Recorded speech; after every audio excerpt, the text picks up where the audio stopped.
Welcome to episode 189 of As Your Big Sister. How you doing? How you doing? How are you doing? I am so happy to be here. Lord Jesus, I went missing last week. I went missing from social media. I went missing from the podcast. Let me tell you guys. So I got like flu-like symptoms, right? And then my cycle came. I was like, Father, can you hear me? I was like, oh, God, do you love me? And then this was the second month in a row this happened. So I was like, wait, what's going on? I really thought like it was the end for your girl. And then I went on Threads and people were talking about period flus. I said, a period flu? What's going on? I don't know if this is something that comes with age, but I heard it was something that's very common. And I'm just like, Lord, when I die, please allow me to come back a man. I know. A lot of you are like, wait, what?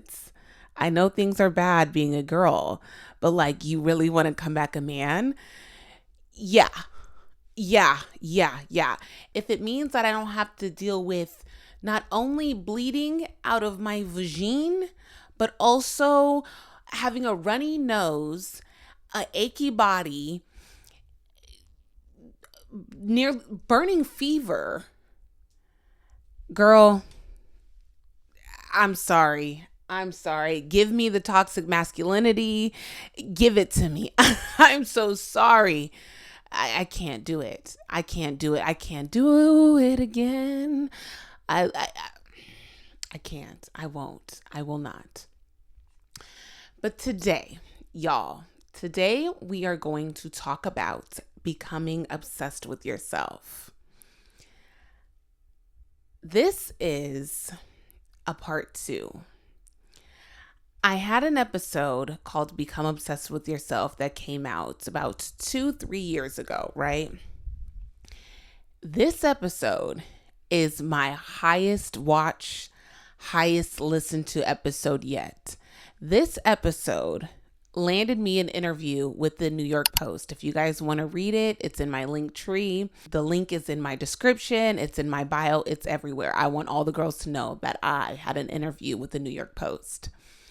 So we are going to talk about becoming obsessed with yourself once again, because it's been years and I have a new relationship with myself. And I also have a new source of confidence. Before, my confidence strictly came from my looks.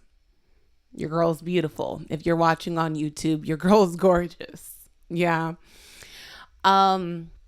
But that's where my confidence came from. Looking gorgeous, looking good.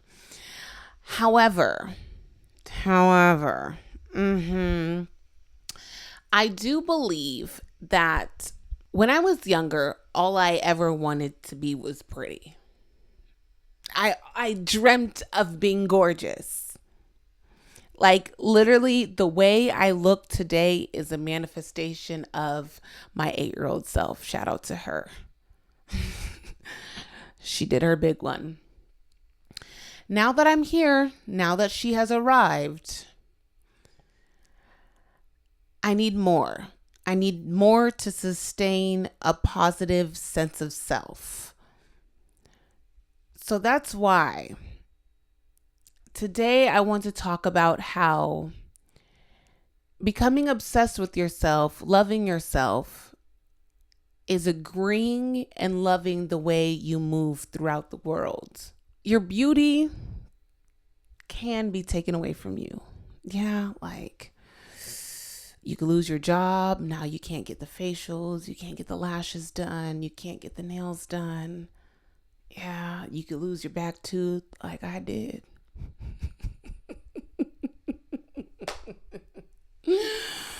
Your edges could break out like mine did. Your body changes. Your skin breaks out. Your skin starts doing weird things. You might start getting eczema on your forehead.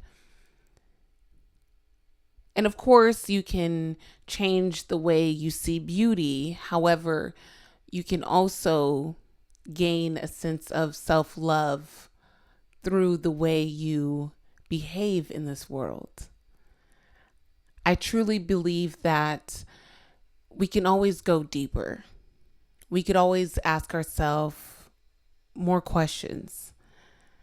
How do I treat myself? How do I treat other people? How do I feel about myself? What do I think about when I look in the mirror? Right? It would be a huge disservice to yourself to just stop at, oh, I'm fine. Okay? We've seen what fine has gotten a lot of the girls. I mean, it gets the girls' likes, it gets the girls' comments, it gets the girls' brand deals and maybe jobs, and that's great. That's beautiful. I love that for us. But while we have these jobs, while we have these brand deals, we're laying in the bed with a partner that truly hates us. We're befriending people that don't like us. We're joining circles that don't align with our values. And we're okay with that because they're popular. I don't know. They get into the clubs for free. I don't know. I don't know what the girls be doing these days. But we could stop there. We can stop there.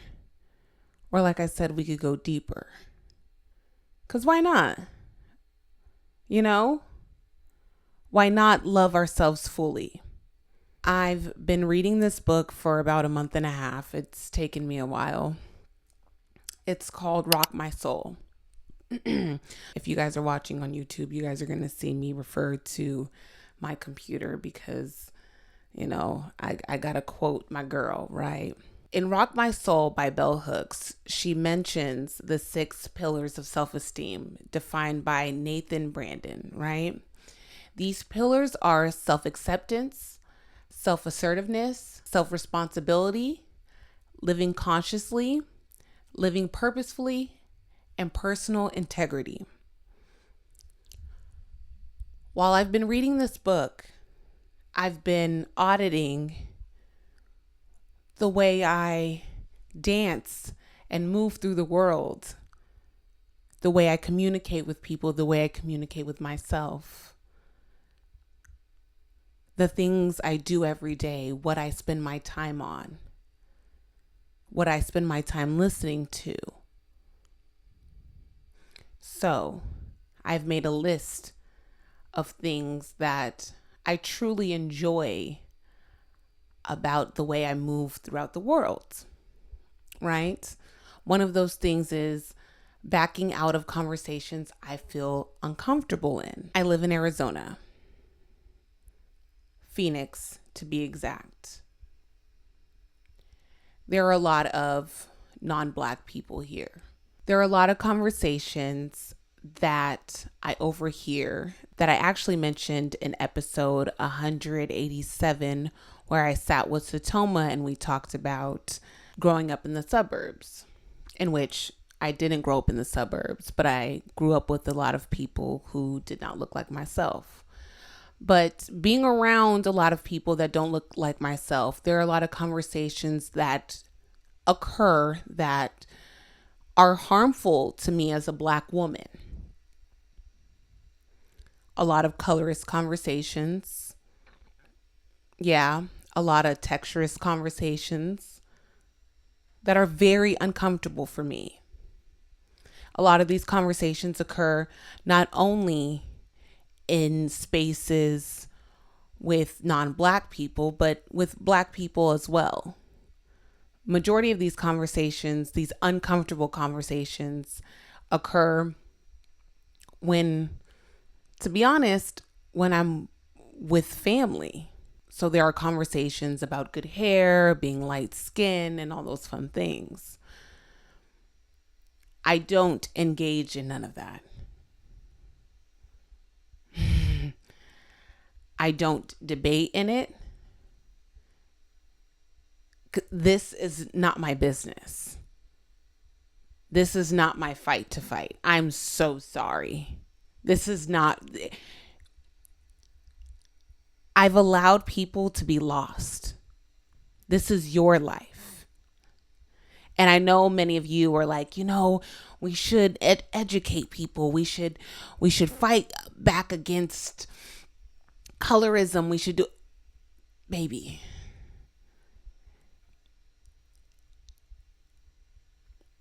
I'm at the receiving end of colorism, of texturism. Why is it my responsibility to not only take it in, heal from it, not internalize it, but also have to educate you on it? I'm not engaging. I'm I'm disrespectfully getting up, saying this conversation is not for me, and I'm getting out. I don't feel the responsibility to have to correct people anymore. I don't feel the responsibility to have to put people on, educate people. That's my responsibility to myself. These books, these podcasts, all these fun things that I had to find and learn from, and all the therapy sessions that I had to be present in, you have access to as well.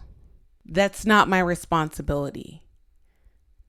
I'm taking responsibility for me and myself, educating myself, putting myself on, and also being open to other people putting me on. That's the only thing that I'm responsible for. And some of you may disagree with this. I completely understand. My dad is one of them. Because I told him, I'm not arguing with racists. I'm not debating with you. I'm not going back and forth with you about my value, my worthiness. I'm just going to believe that I have value and move forward. I believe this discussion to me is a waste of time. Because like I said, the access that I have, you have that access as well. And if you have not taken advantage of that access, that's not my problem. Moi, no bars. Moving on. Another thing I've been doing is opening myself up to strangers. That sounds scary, doesn't it? I'm asking people for their name. I'm complimenting people. I've always been very good at that. I've always been that girl. I've always been the girl that's like, oh my God, I love your shirt. I love your da da da da da. But lately, I've been putting more effort in doing so and speaking up when I like your shoes. Oh, I like your shirt. Oh my God, you look so pretty today. You smell so good. Oh my God, I love that hat. Where did you get it? And a lot of that sounds performative, sure.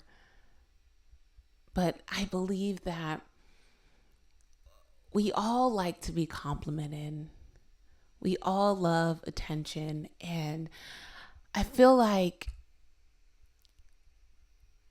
in this world where everything's so fast paced, everyone is so dismissive of one another. Everyone is moving quickly and trying to get here fast and running late here. And it feels so good for someone to slow down and acknowledge your shoes, acknowledge your smile, acknowledge your makeup, your hair, your scent, your outfit, and seeing the smile on someone's face after you compliment them. Both of us are walking away, starting the day off well, or continuing the day off well.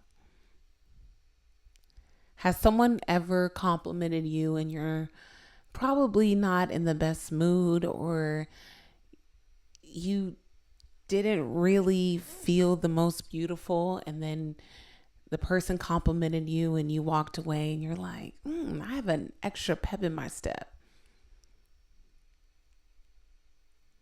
The fact that I did that for somebody makes me feel really good.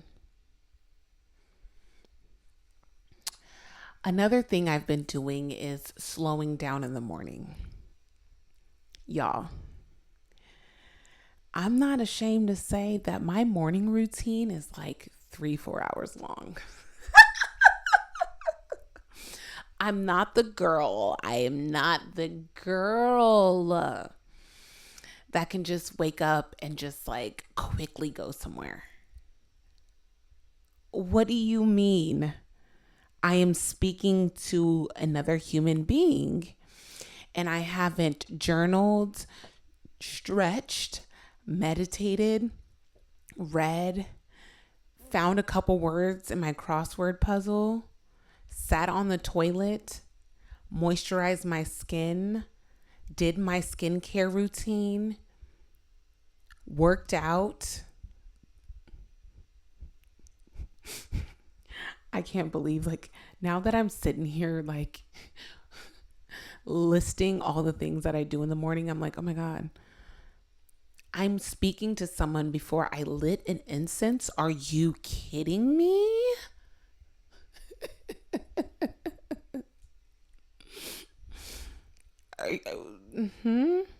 I've accepted the fact that there are some things, a lot of things that I have to do before I want to engage with the world. I just was unconscious for 6+ hours. Now I have to wake up and then just like talk to people. I also have so much respect for the space that I occupy in people's lives. I don't want to be the reason someone has a messed up day. Some of the girls are okay with that. Some of the girls are perfectly fine with being the reason why someone feels bad for the rest of the day. I don't want to be that girl.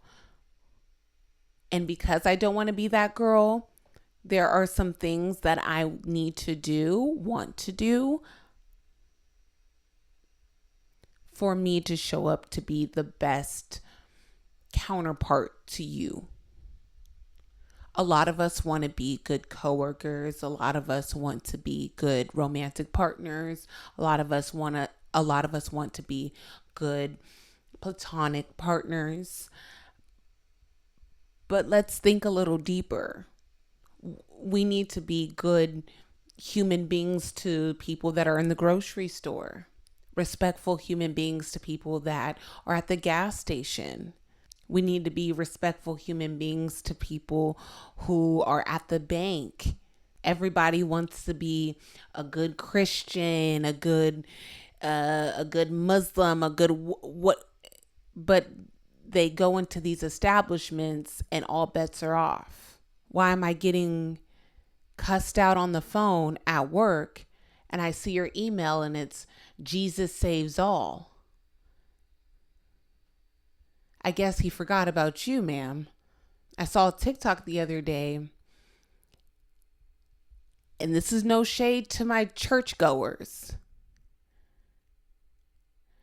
but the waitress was like, some of the worst customers are the customers that just got back from church. What? This should be the time where you are the most patient, the most understanding, the most loving. I digress.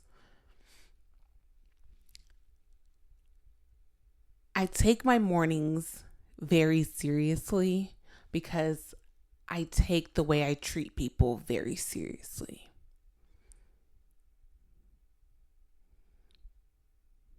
I do not walk out that door without my armor and preparing myself.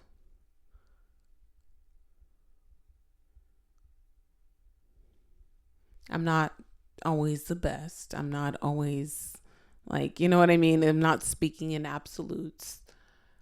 I'm not perfect, but I've prepped myself.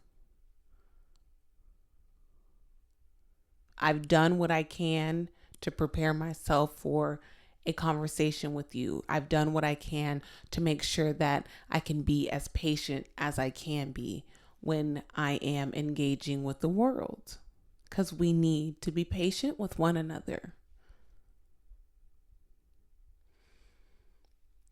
Last but not least, this is like probably the most important, I would say second most important to slowing down in the morning. Last but not least, eliminating toxic content. Oh, I know we want to sip that tea. I know we want to know what Young Thug was telling Mariah the Scientist on them jail calls. Ooh, the girls are messy. Oh, he's so messy, baby. He's so messy. Oh my God. If you're on the phone with your man and he talking about she's not as pretty as she's on Instagram, she ain't even that girl. I'm like, wait, am I talking to a girl or a boy? Even with my partner, who is a full-on woman, if we're on the phone and she talk about yeah, she ain't even that pretty. Everybody thinks she pretty. I think she hype. She ain't even that. Like, hater, hater. That's one. And two, like, does she not respond to your DMs? So, does she not respond when you were offering that peen? Is that why you are so upset? That would be my question. But anyways, I digress once again. I'm not watching Aiden Ross's streams. I'm not watching DJ Academics, Joe Budden, DJ Vlad. I'm not doing that. I know they're stupid. I know their content is not for me. A dark-skinned black woman, this is not a safe space for me. And I know that. And because I know that, I move accordingly. Becoming obsessed with yourself, you're moving in rooms that are inviting to you. And not inviting meaning come in so I could beat your ass. No, just because a room says come in doesn't mean I'm going in. I'm looking in that room and I'm seeing what's going on. Does this room align with my values? Is this room respectful to all? Black women, trans people, gay people, people of different religious backgrounds. What is going on? How is everyone being treated? What is everyone's behavior? That's what I'm looking at. We just have to remember that the things that we consume could mess with our sense of self,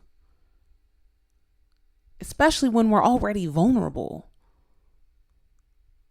Being a woman, being a black woman in this society, very, very vulnerable. We can be very vulnerable. We were told for so long that we're not pretty, that we're not good enough, we're not smart enough, we're not this enough, we're not that enough. we have to be careful with the rooms that we choose to walk into, with the music that we choose to engage with. I cannot listen to the same music that I was listening to before. I just can't do it. I just can't do it. Shout out to y'all who are seeing Chris Brown this week in Arizona. Shout out to y'all. Can't do it. When I hear a lyric or a song that light skin over dark skin, that bitch is fat, or slap the hoe, or shoot the nigga, turning it off every time. I just can't do it anymore. I just cannot. And sometimes it'll come past. I'll brush it off because maybe it's a song that I like and I'm working out. Don't get me wrong. Not perfect. But 99% of the time, that shit is getting turned off. I'm not doing it. I don't feel comfortable here. And for me, I have to prioritize that because a lot of people aren't prioritizing that for me. A lot of people do not care about the way a dark-skinned Black woman feels, period. So because a lot of people don't care, I have to.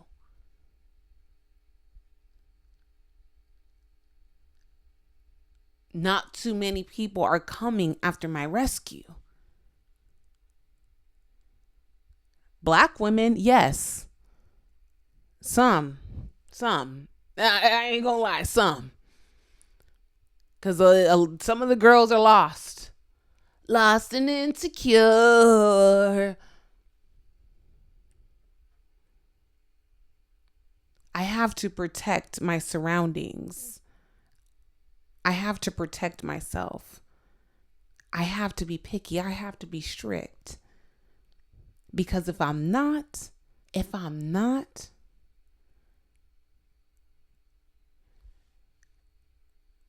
shit's gonna be a mess.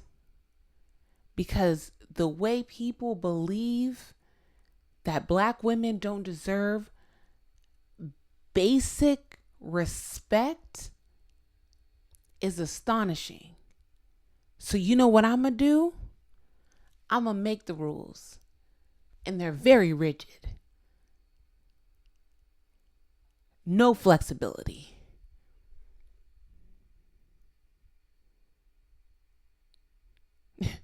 The girls lie in the bed you made. Y'all wanted to give me BS. Y'all wanted to give me crumbs. How about no access? How about that? I'm not watching that. There's a lot of movies I will not watch. Period. I just hate to say it, have a lot more respect for my brain. A lot of music I will not watch. A lot of music by artists that I will not listen to. Sorry, not sorry. So yeah, these are some of the ways that I'm moving throughout this world that allow me to love myself deeper than just looks.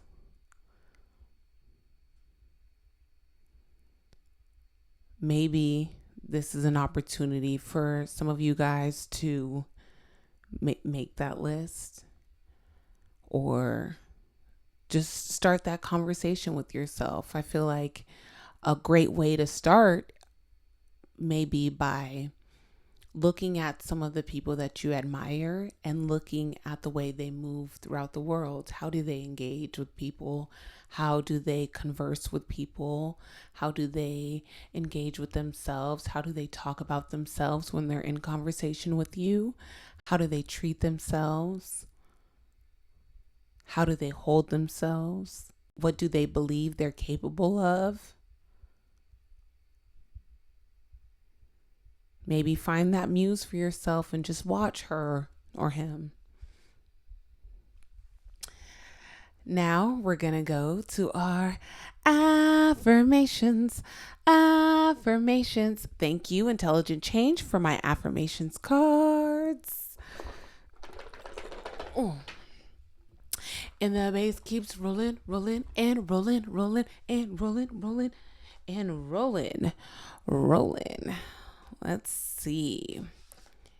What are we talking about today? What are we affirming of ourselves today? Every day I am learning and growing. Amen. Amen. I believe that for myself too. Like I said, I've been reading the book Rock My Soul, but not only have I been reading it, every chapter I've been stopping and writing a couple sentences that I learned from that chapter. Yeah, kind of like what we used to do in school. It's like, okay, well, write a summary about what you read for these 15, 20 minutes. It's like, oh my God, I don't know what I just read. Okay, so that means you should have been paying a lot more attention to what you were reading. Maybe you should have been a lot more present. So that's what I've been doing. I've been learning a lot through just paying attention, taking my time, slowing down. What else? I started improv classes. So every Wednesday I've been going to these classes for 3 hours and I've been improvising. Like, oh my God, y'all. It's been such a fun couple of weeks. So one of the activities that we did was, okay, so he'll give us a topic and we have to come up with something from that topic, right? So he'll be like, flowers, right? And in front of the class, we'll be like, oh, it's such a great day out. The beautiful flowers have bloomed, or something like that, right? And then someone will come up and just throw in a random sentence. Like they'll be like, the sentence on the card would be like, oh my God, I just got in a car accident. And then you have to pivot and come up with something. And then you guys have to be in that scene. And then they'll say another sentence and then you have to pivot and be in that scene too. And it's just been really, really fun. And it's been very challenging for me to think on my toes. And then there was another night where we had to do a monologue. And I did a monologue on my love for the Jonas Brothers. And those of you who don't know where my love for the Jonas Brothers started, maybe I could do this like short monologue here, but my love for the Jonas Brothers started when I was 9 or 10 years old. I moved into this apartment complex called Casa del Pueblo. I met this boy. His name was Isaiah Orantes. Oh, he was the love of my life. Like the first time I laid eyes on him, I was like, this is the man of my dreams. Man, this boy, if I was 9, he was 10. So the first time I saw him, I was like, this is the man of my dreams. I'm in love with him. But he didn't like me back. Yeah, he liked my friends. Like he liked almost every last one of my friends. He literally skipped over me. I was going through this magazine. My aunt had bought me the J14 subscription. And in this subscription, there was this boy. His name was Nick Jonas. And he looked just like Isaiah. And I'm like, oh my God, he's gorgeous. He is so, oh my God. So I'm like, he's so cute. So one night I'm laying in bed and a music video comes on. It was a break from Disney Channel, and the music video was called Poor Unfortunate Souls. And I'm like, there he is again. He's so beautiful. So like, I need to like this band. Ever since then, I'm 30 years old and I still love the Jonas Brothers. It's been what, 19, 21, 20 years, and I'm still in love with them. But Isaiah has now passed away. He was murdered. I think he was 19 or 20. I know I was 19. So I think he was 20. Yeah, he was 20 years old. I was laying on the bottom bunk. You know, I had a bunk bed for way too long. I was laying in bed and my cousin called me and she said, Asia, they're saying rest in peace to Isaiah on Facebook. And I said, what? So I called his mom and she just stayed quiet on the phone. And I knew that it was true.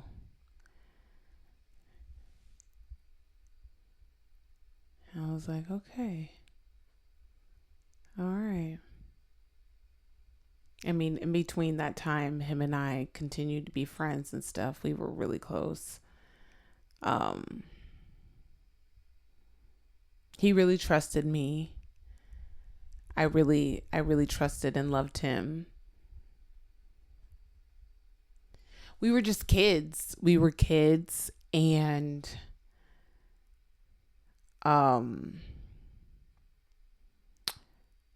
yeah, we were kids.